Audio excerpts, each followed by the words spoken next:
എന്റെ ആവശ്യം വ്യക്തമാണ്. ആ SI അവൻ DYFIക്കാരാണ്. നിങ്ങൾ ഇപ്പൊ അവന്റെ ഫേസ്ബുക്കിൽ കയറി നോക്കണം. ഇപ്പൊ ഡിലീറ്റ് ചെയ്തോ നോക്കിയാൽ മതി. അവന്റെ മെയിൻ പരിപാടി ഇവിടുത്തെ DYFIക്കാരുടെ കൂടെ ചുറ്റിക്കറങ്ങി നടക്കലാണ്. എന്നിട്ട് യൂത്ത് കോൺഗ്രസ്സുകാരെ ആക്രമിക്കുക. അവനെതിരെ നടപടി, അവനെ നീക്കണം ഇവിടുന്ന് അവനെ നീക്കണം. എന്നിട്ട് നോക്കാം. എനിക്ക് എന്റെ ചോര ഇവിടെ വീണ് എന്ത് സംഭവിച്ചാലും എനിക്കൊരു കുഴപ്പമില്ല. എന്റെ സഹപ്രവർത്തകരെ അടിച്ചത് അവനാണ്. അവനെതിരെ വേണം, അവനെതിരെ നടപടി വേണം. അവനെ നീക്കണം ഇവിടുന്ന്. അല്ല ഞാൻ മാറില്ല.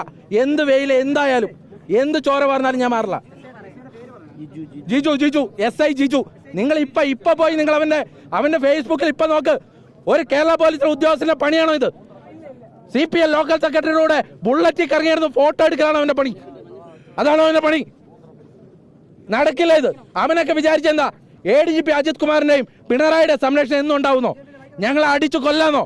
അടിച്ചു കൊല്ലട്ടെ, അവൻ അടിച്ചങ്ങ് കൊല്ലട്ടെ, തല പൊട്ടിക്കട്ടെ, ബാക്കി നോക്കാം. എന്ത് പരിക്കാണെങ്കിലും ഞാൻ പറഞ്ഞല്ലോ, എന്റെ പരിക്കിൽ ഇനി ഞാനിവിടെ മരിച്ചു വീണാലും അവനെതിരെ നടപടി എടുക്കാതെ ഞാൻ മാറില്ല. അവനെ മാറ്റാതെ ഇവിടുന്ന് മാറില്ല. ഞാൻ എന്റെ കാര്യത്തിൽ വളരെ വ്യക്തതയുള്ളവനാണ്. ഇവിടെ എന്നെ അടിച്ചതിലല്ല, എന്റെ ചോര വീണതിലല്ല, എന്നെ അടിച്ചതിലല്ല, എന്റെ സഹപ്രവർത്തകരായ യൂത്ത് കോൺഗ്രസ്സുകാരെ ഒരു കാരണമില്ലാതെ അവൻ അടിക്കണേ. അവൻ പ്രവോക്ക് ചെയ്ത ഒരു കാരണമില്ലാതെ അടിക്കുവാണ്. അവനെതിരെ നടപടിയും അവൻ ഇവിടുന്ന് നീക്കണം. അതല്ലാതെ മാറില്ല.